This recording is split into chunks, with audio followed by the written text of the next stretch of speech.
The endless flat horizon of the Kalahari is broken in eastern Botswana by a range of rocky hills. A pair of black eagles soars near the largest range of hills, known as Swapong. Their aerobatics declare their attraction and bond to each other. These are the most accomplished aviators in the eagle world.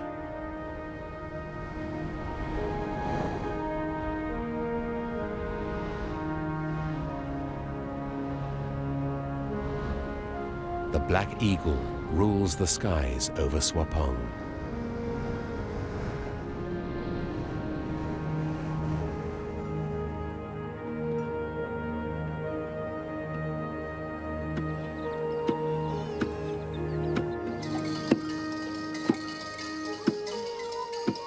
Eagles still soar over Batswana villages, where life continues in the rural tradition.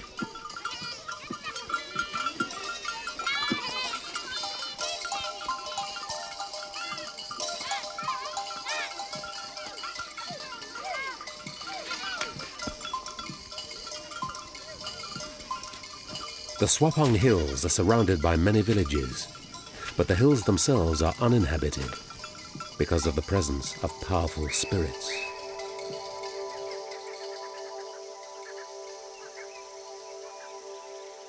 Gorges cutting deep into the hills are believed to be home to the spirits of the ancestors of the Batswana people, the Badimo. The Badimo live at the head of each gorge. The villagers are afraid of the spirits and leave the sacred gorges untouched. So the black eagle lives and breeds in an undisturbed sanctuary.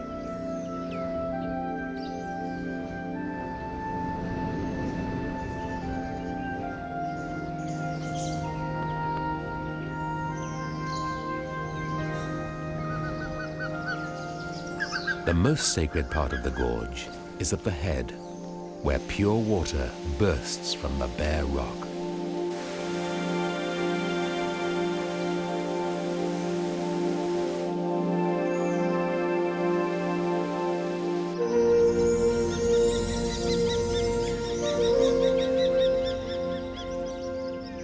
The sacred hills of Swapong lie to the east of Botswana. The surrounding flat lands suddenly give way to sheer cliffs, hundreds of feet high.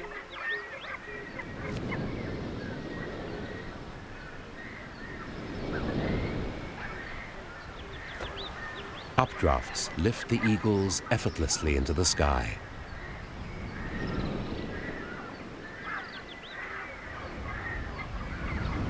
The black eagle is a large and powerful predator. The cliff's other residents are rightfully wary of it. But for the moment, the eagle doesn't have hunting on its mind.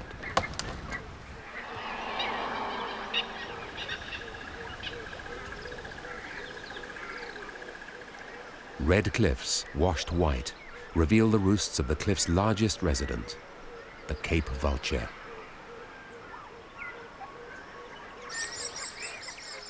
Smaller and more inaccessible ledges provide nest sites for hundreds of other birds, like swifts and starlings, and offer a degree of protection from predators, but not from the artful Gymnene, the sneak thief of the cliff face. The Gymnene reaches the parts other predators cannot reach.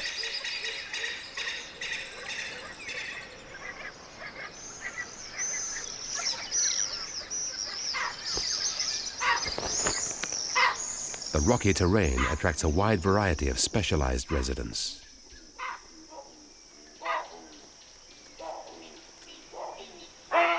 Chacma baboons are fantastic rock climbers. They keep an eye on their territory from lookout posts where they bask in the morning sun.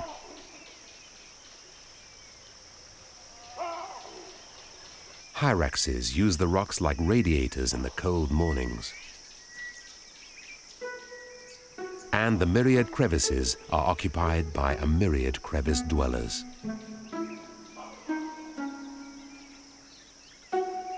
This long-nosed insect eater is an elephant shrew. Although it's only a few inches long, it is fast and agile and colonizes all the rocky areas. Crevice and cliff are home to a range of wildlife unlike any other in Botswana.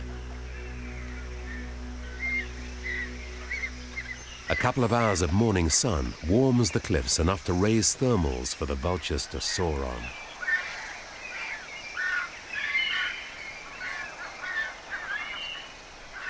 Once the vultures reach the top of the thermal, they peel off and head across the arid plain in search of carrion.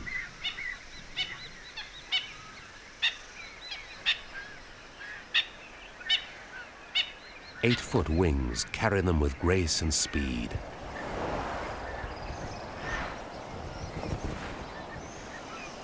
But the short ledges call for a sudden stop.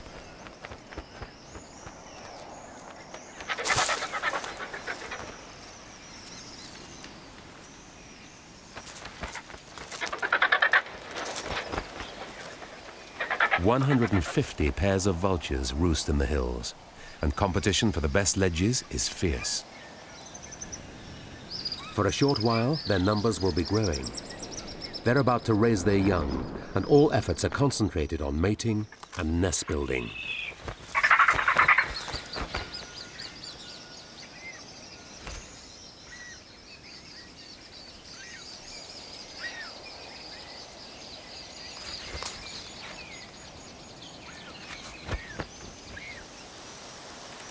The search for nesting material takes them to the wooded base of the cliffs.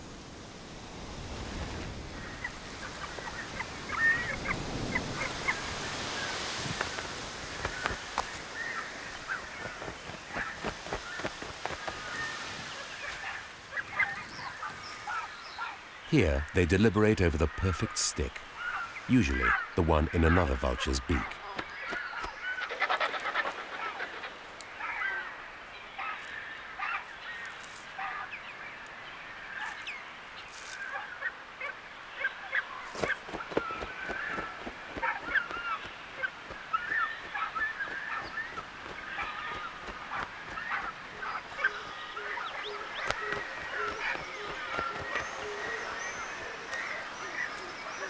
Nests soon fill the cramped ledges.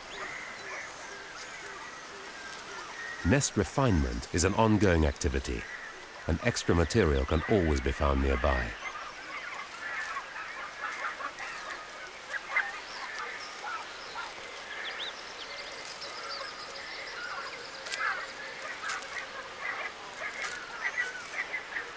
Vultures become so concerned with the exact placement of sticks that they don't notice where the rest of the nest is heading.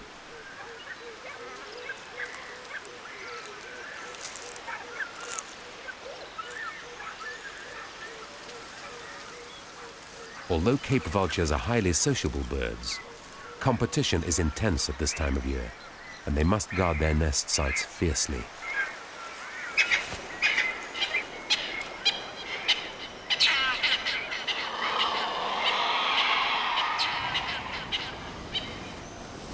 The black eagle usually hunts small mammals, but an easy meal is always welcome. They regularly survey the vulture's cliffs for unprotected eggs and nestlings.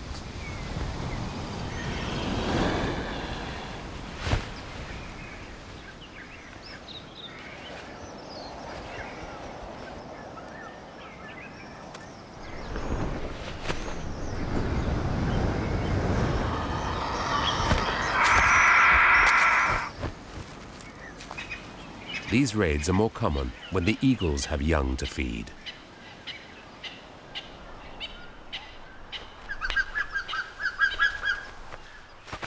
A pair of eagles will alternate between 2 or 3 nest sites over the years. This nest is built in a hillside baobab tree. As usual, 2 eggs were laid and 2 hatched, but the older chick has done away with the younger. Both parents feed and hunt for it during the 14 weeks it stays in the nest.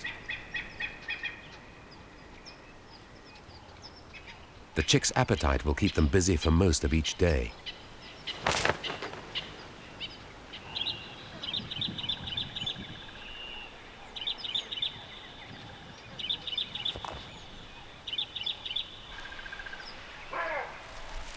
As well as fresh meat, the adults bring fresh greenery to line the nest and shade the chick from the sun.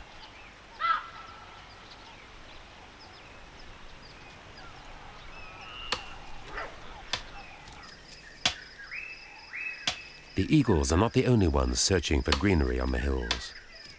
A medicine man collects ingredients for traditional medicines.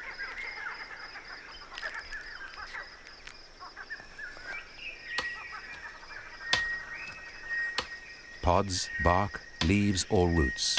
He only takes what he needs and never destroys the plants in the process.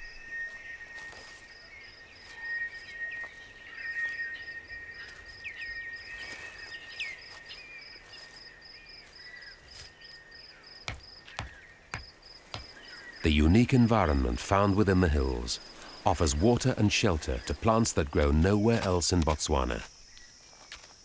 The hills are renowned throughout southern Africa for the special plants that grow here.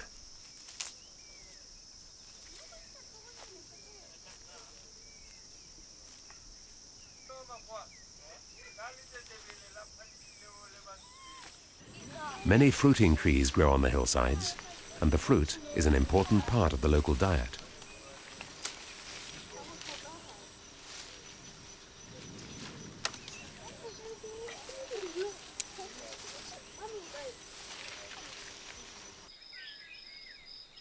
Swapong has long been a valuable resource to the people of this land.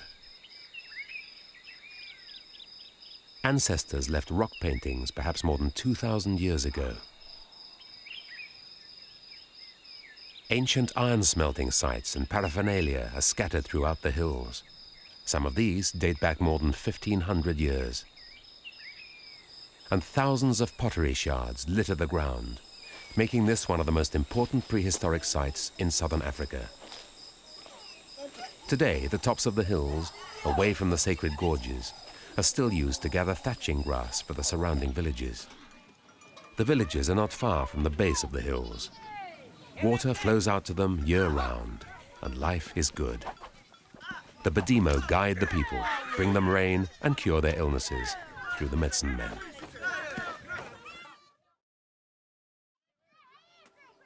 A recent incident strengthened beliefs in the Badimo, if they needed strengthening at all. Sir Seretse Khama was the founding president of modern Botswana and a descendant of a long line of Batswana chiefs. When he died, a great rock crashed from this cliff into the river below. The gorges are sacred and run deep into the hills. The permission of local chiefs is needed before anyone can enter them. A few miles away is the arid Kalahari, but here trickling water produces lush and delicate greenery. The pools at the head of the gorges are especially sacred. Here, great snakes protect the Badimo.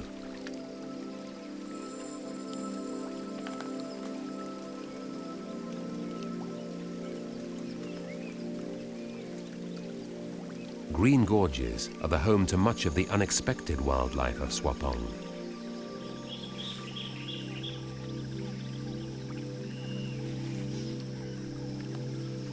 Tall forest trees line the high cliffs of the gorges, creating a shady retreat. Some of these trees are found nowhere else in Botswana. Fig trees are laden with fruit like a Garden of Eden. And vervet monkeys thrive in the thick vegetation, gathering fruit from the trees and enjoying shelter from the sun.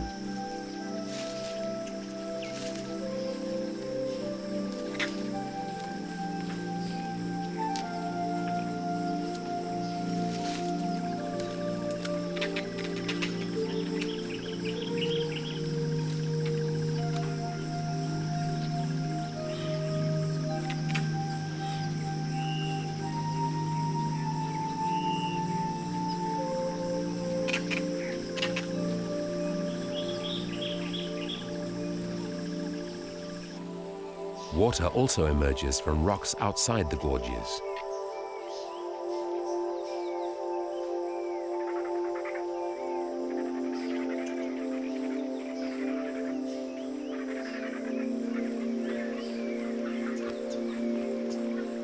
Wherever it appears, it is considered sacred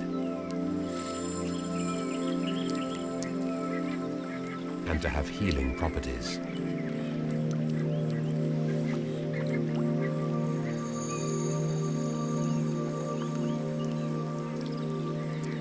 And in a desert, water is simply the source of all life.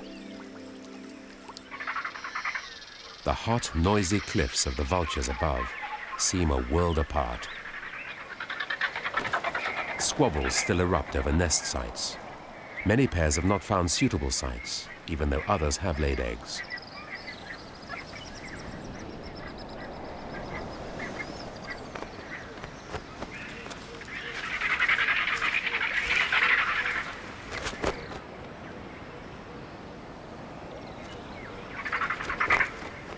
Where the eggs have hatched, the adults are busy tending the young.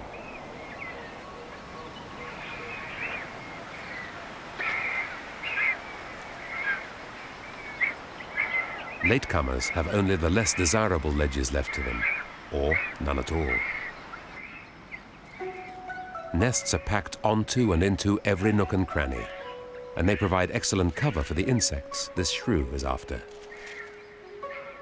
The elephant shrew gets its name from its long, flexible nose.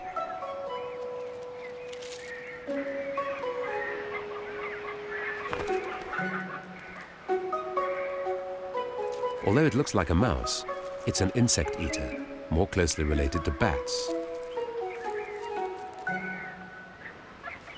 The vulture chicks will spend almost 5 months on the ledge before fledging. At this age, they're seldom left alone for long, as they're vulnerable to airborne attack.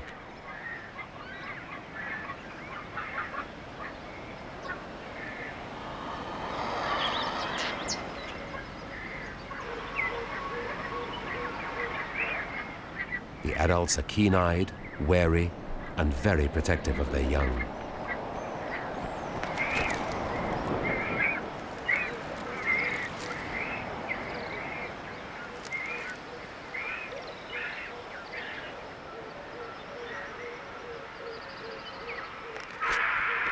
They can growl at the eagles, but they can't outmaneuver them.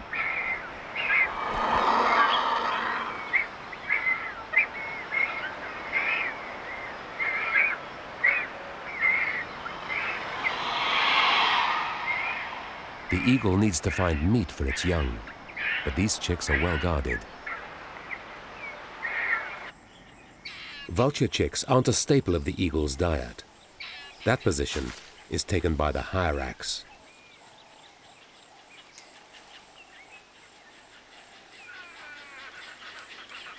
These curious-looking primitive mammals are unlikely relatives of the elephant.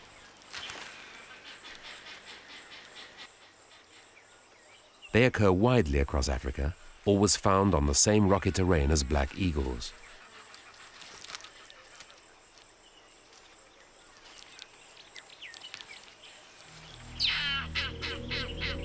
And it's here that the eagles, often hunting as a pair, like to surprise them.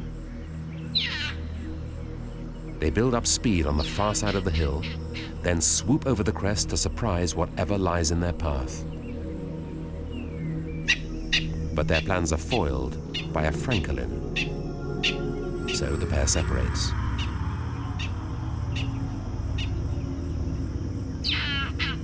A hyrax lookout takes up the alarm cry, but it hasn't seen the other eagle approaching from behind.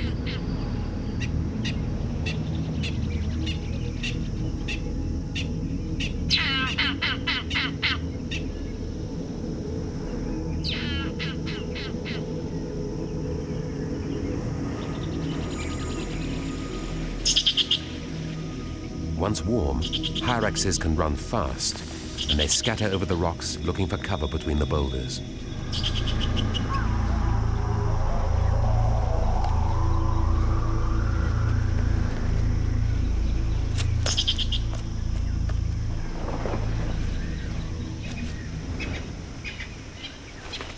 It'll have to wait a while before hunting this hillside again.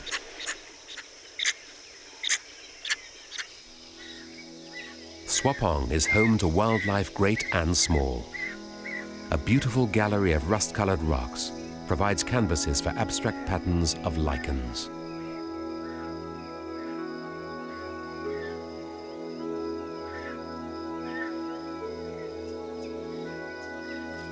In the heat of the day, some of the smaller animals emerge to forage.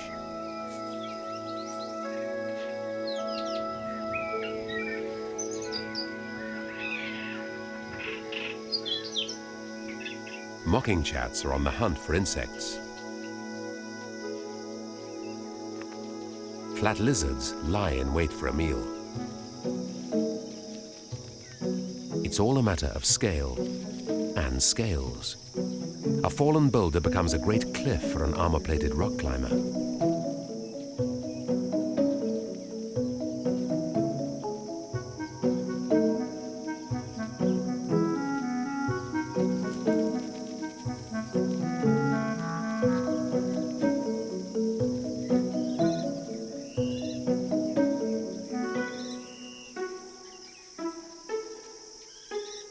A male flat lizard, called a platysaurus, displays his striking livery. His brightly colored underside proclaims his territory to other males.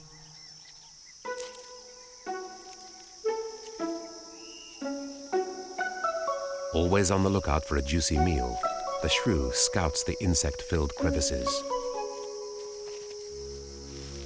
But it needs to be careful. Many other animals would consider the shrew a tasty meal. These are the coils of the venomous puff adder, and its main prey is small, warm-blooded mammals. It can sense body heat in special pits on its head, so it can track the shrew without actually seeing it. The fascinated flat lizards become animated by the puff adder's progress. They jolt and jar as the adder flows in liquid locomotion.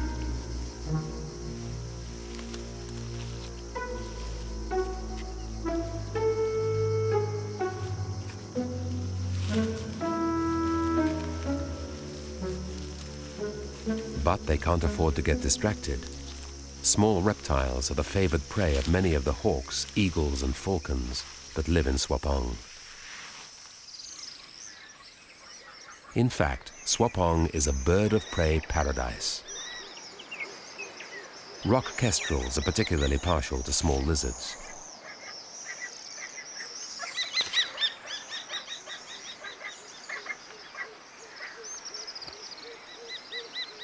They have their own territory to defend and are agitated by the presence of the black eagle.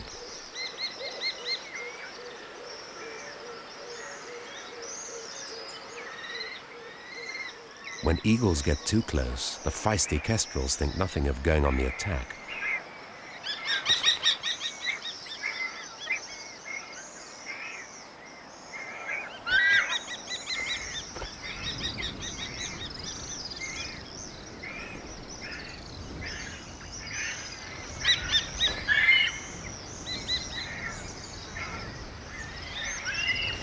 The message is clear. This side of the cliff is kestrel territory.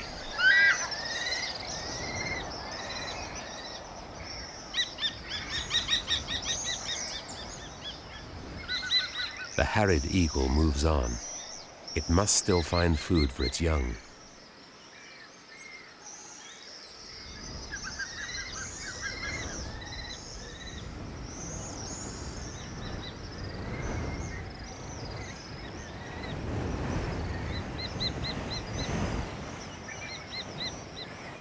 It spots a chance and plans a sudden attack.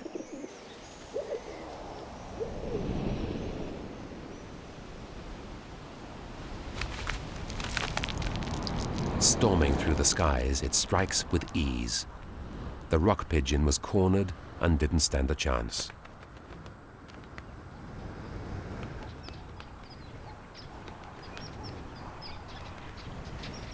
It takes the pigeon down to a tree in the gorge to be plucked before returning to the chick.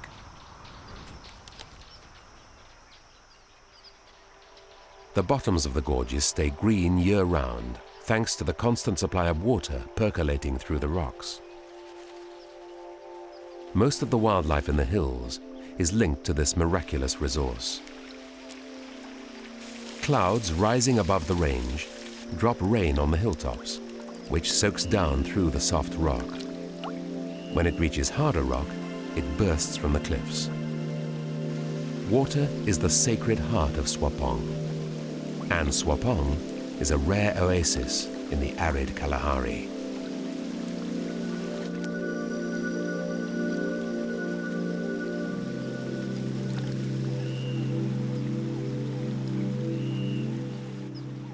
A goat-sized antelope is perfectly adapted for life in the rocky hills.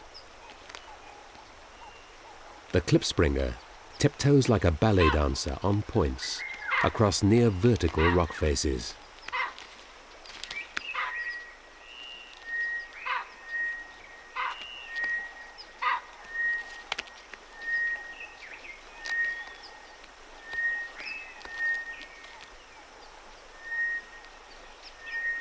Unusual springy hair gives it a dense coat that protects it from heat, cold, and sharp rocks.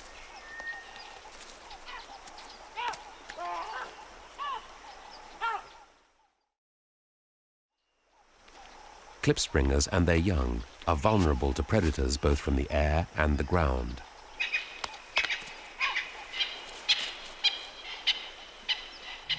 Attack from the black eagle is a very real threat to the lamb.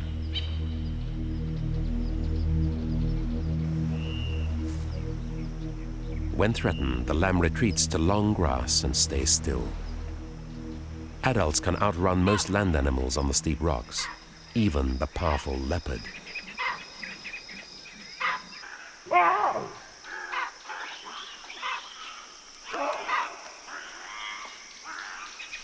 Surprisingly, some leopards still live in the thickly wooded gorges, despite the closeness of the Batswana villages. Baboons are preyed on by both eagle and leopard, and don't appreciate either as neighbors.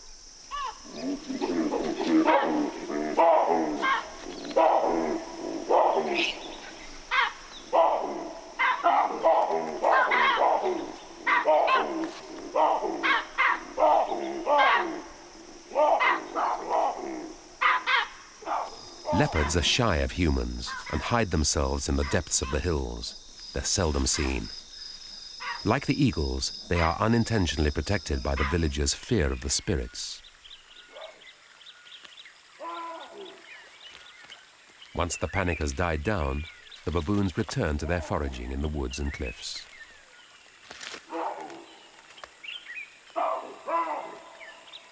They're nimble and confident on the rock faces. The rocks are refuges for numerous small animals that the baboons can feed on.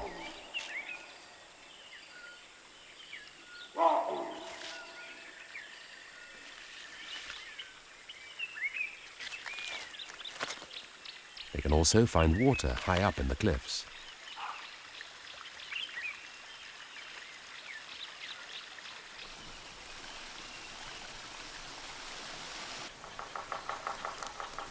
The Gymnene uses the cover of the woods to raise its young. The female makes final adjustments to the loosely made nest while she incubates her eggs. This unusual hawk is a one-off, the only member of its family. Its body is well adapted to its hunting habits: long legs, a small head, and an unusually lightweight frame hidden beneath its grey plumage. It can display in a manner that seems quite shameful, a coy blush. The name Gymnene means bare cheeks, but the meaning of the facial display is not clear.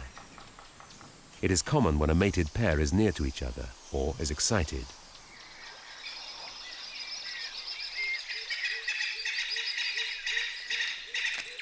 After 2 months, the eagle chick has grown substantially and feathers are breaking through its down. This time, the hyrax hunt was more successful.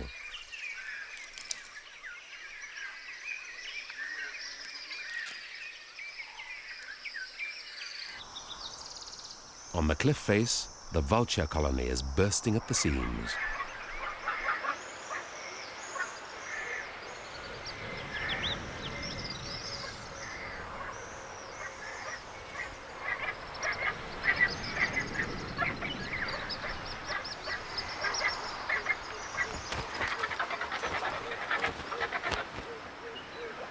rapidly growing chicks occupy nearly all the ledges. They may be young, but some already have 4-foot wingspans and even bigger appetites.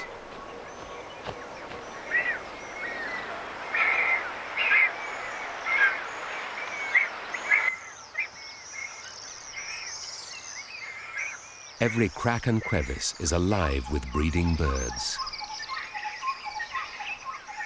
Red-winged starlings sandwich nests into the narrowest fissures, while swifts glue theirs underneath. But no crack is too narrow or inaccessible for the Gymnene.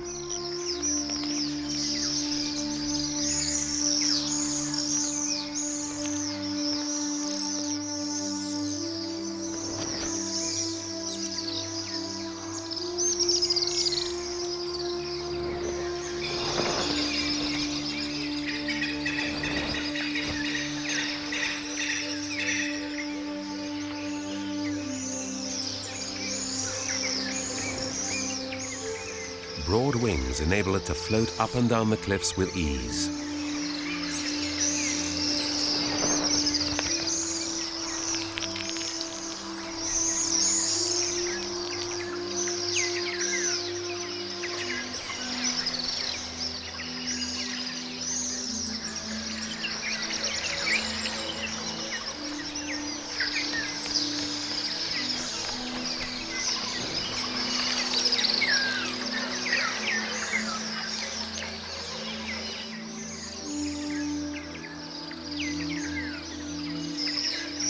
Its lightweight body lets it hang onto the bare rock.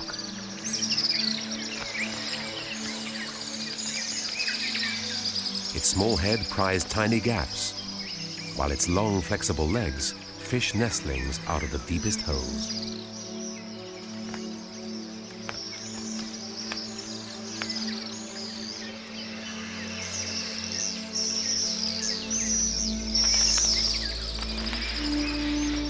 The starling's desperate protests won't distract the hawk for long.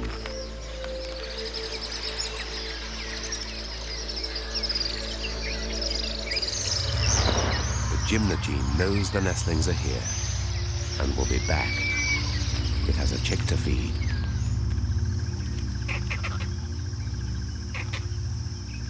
Vervet monkeys are too big to be caught by Gymnenes. They're still at risk from the much larger eagles. They spend much of their time in the thick cover of the trees.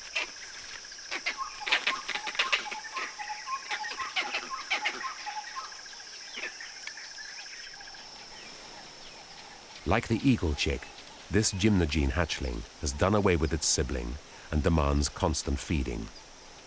Its parents won't return empty-handed.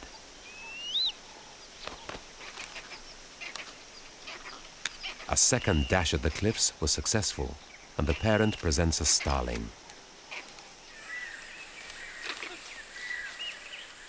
The Gymnene chick is in no danger from the troop of monkeys below. They're mainly vegetarian and scour the forest for ripe fruit. And there always seems to be something in fruit throughout the year.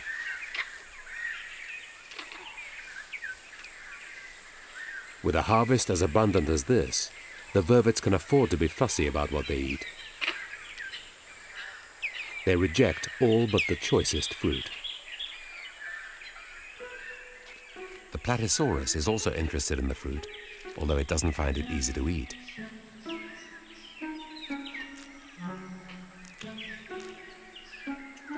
And a plated lizard, a fuller-bodied relation, is taken with the fruit too.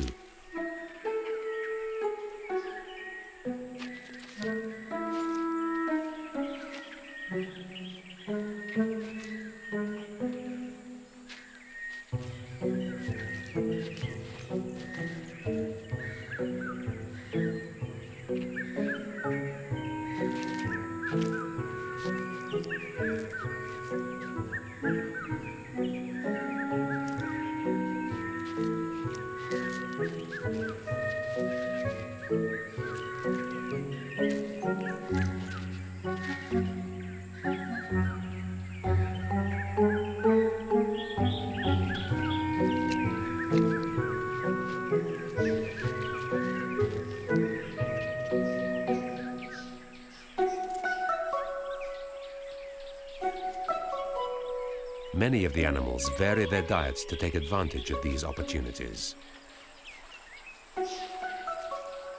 The shrew welcomes a free lunch.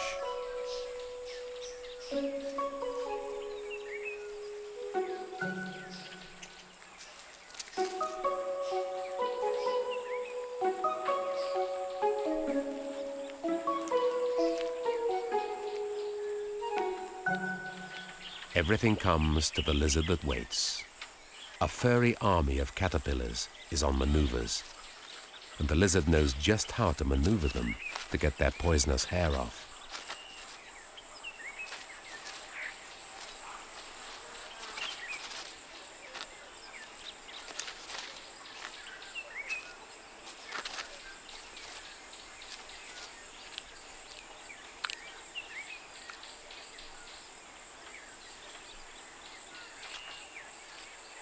With lunch taken care of, he spends some time attracting the opposite sex.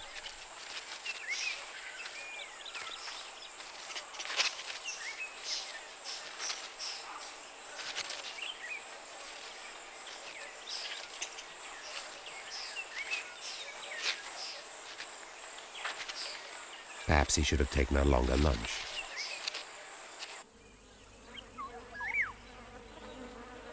Bright colors aren't confined to the lizards. Spectacular aloes grow along the cliffs and gorges. Their fiery flowers brighten the landscape and provide food for nectar sippers and blossom eaters. Some plants act as larders for a whole host of dainty tree squirrels.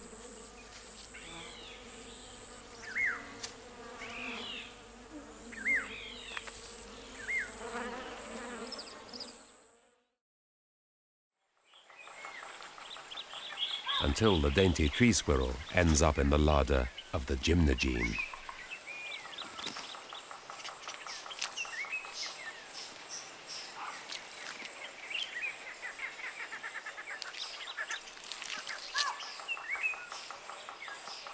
The chick is almost big enough to feed itself and might make a better job of it. Its parent has lost the little corpse in the loosely formed nest, much to the annoyance of the chick, which impatiently watches the rescue operation. The adult seems taken aback by the nestling's outbursts, but remains intent on retrieving the hard-gained squirrel.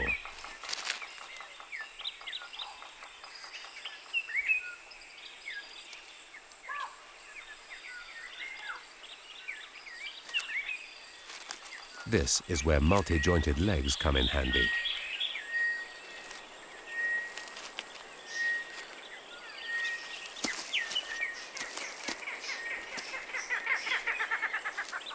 A moment of hope or frustration. But it looks like the remains of the little squirrel have gone for good.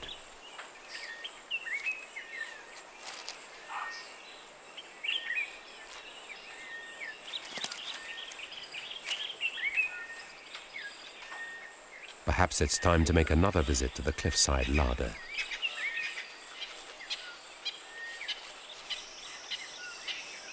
More and more hyraxes make the one-way journey to the black eagle's nest.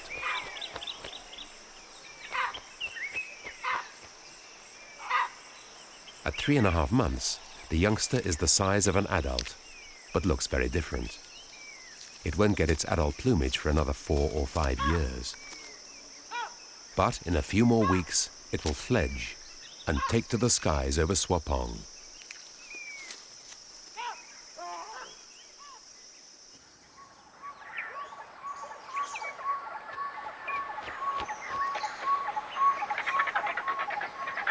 The vulture chicks are almost fully grown too. Just making the way to a roost is a hazardous affair, and risks running the gauntlet of sharp beak and striking claw.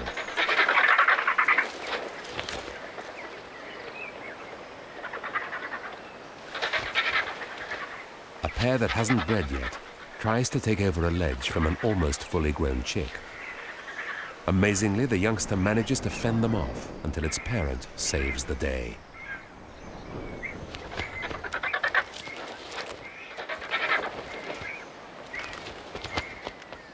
It won't be long before the chick can fly and fend for itself.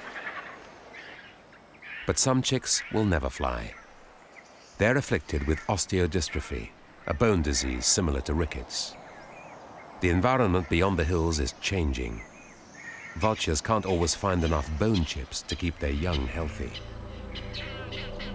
The eagles will soon discover any weakness, and with this disease, there are no second chances.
There was no way the chick could have survived stranded on the ledge. And now there's one more space in the crowded colony.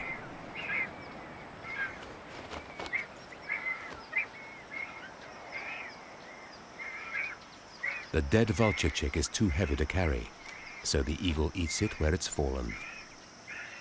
Cape vultures are long-lived birds. The infant mortality rate is high, but they have many years to make up the numbers.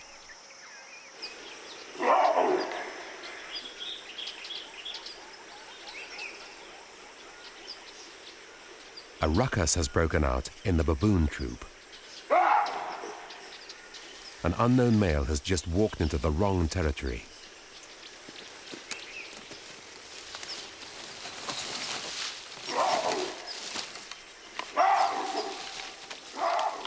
The stranger's presence threatens the standing of the dominant male in the troop. He is not welcome.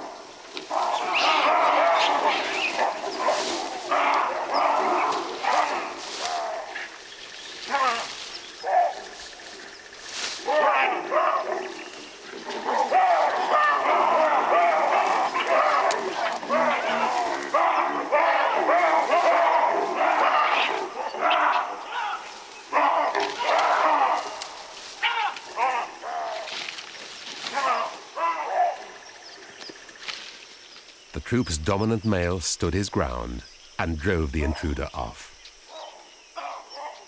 A klipspringer nervously inspects the cause of the commotion. But the excitement is over, and the victorious male is groomed by his appreciative troop.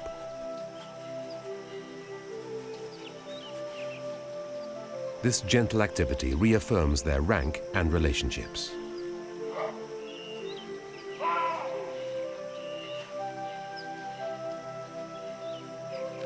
Excited youngsters can't keep their energy down and start to play. Finally, all remaining tension is dispelled.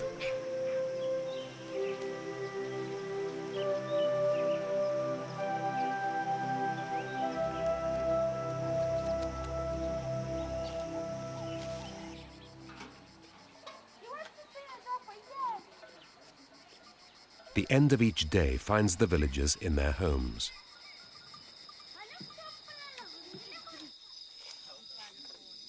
In the traditional huts, everyone heads inside, and not just because it's dinner time. The spirits of the ancestors are active after dark. Villagers extinguish fires outside, so the spirits don't burn their feet in the night. Anything else active at night is associated with the spirits and is to be feared. This giant cricket is watched with a mixture of nervousness and fascination.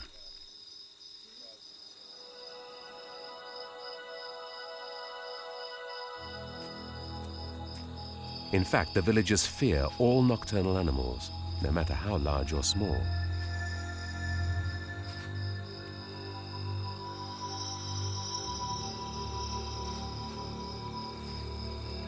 The brown hyena means no harm to humans.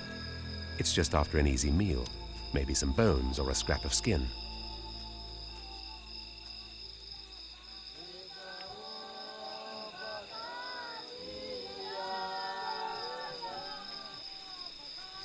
Despite their fear of the dark, some people actually head for the hills at night.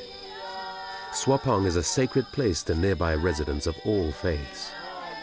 A Christian sect climbs up the hills to pray.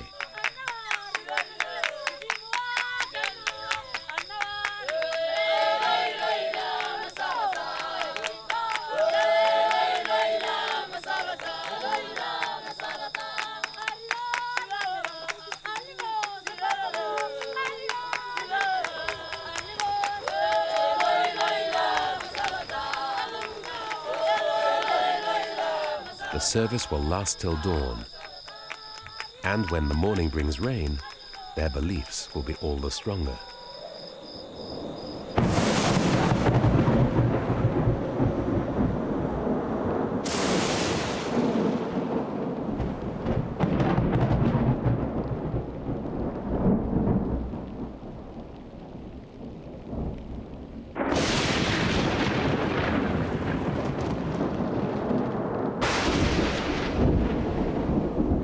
But the sacred presence of Swapong is waning. Already the sacred gorges and hilltops are being used for cattle grazing.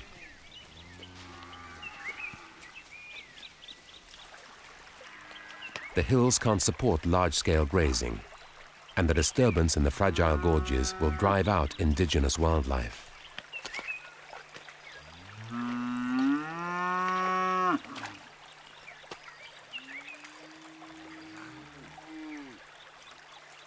Times are changing in the villages. Modern houses are built now, and technology has been embraced by some.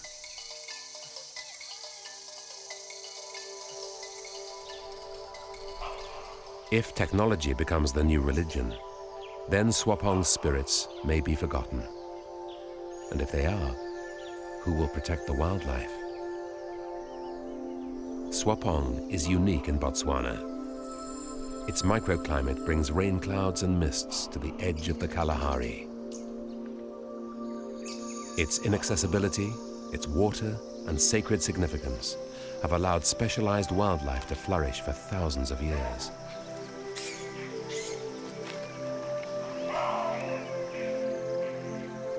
And this year, the vulture colony has flourished.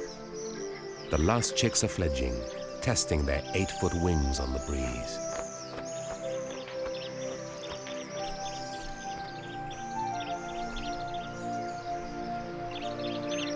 Soon, they will make the leap that will free them from the crowded cliffs and open up the lands beneath them. To the ancient Egyptians, the vulture was the symbol of longevity, its outstretched wings adorning temple doorways. Let's hope that the vultures on Swapong symbolize its longevity in a changing world.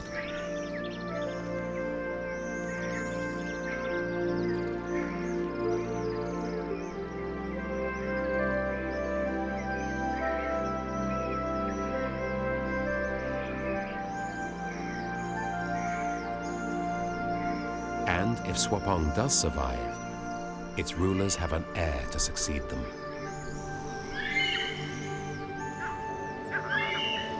As the young eagle sheds its juvenile brown feathers for regal black, she will learn the graceful and agile flight of her parents. Hopefully, the timeless battle between eagle and vulture will continue, like the timeless battle between technology and tradition.